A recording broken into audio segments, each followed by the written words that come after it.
last bit custom cruise okay. We got these riser bolts, but they were too long, so what I've had to do. You can see what's happened. Someone has drilled this, and you can see that split there, completely sheared off, because it's made it so thin.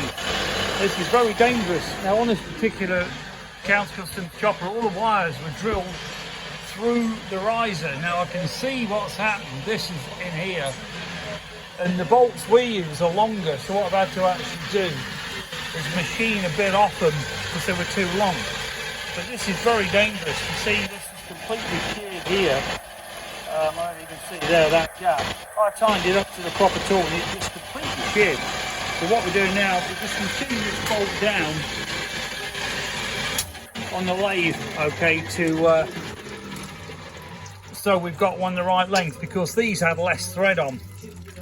Okay, but it just shows the kind of stuff you got to do. If you're interested in any stuff, customcruisers.com, 01773835666. Thank you.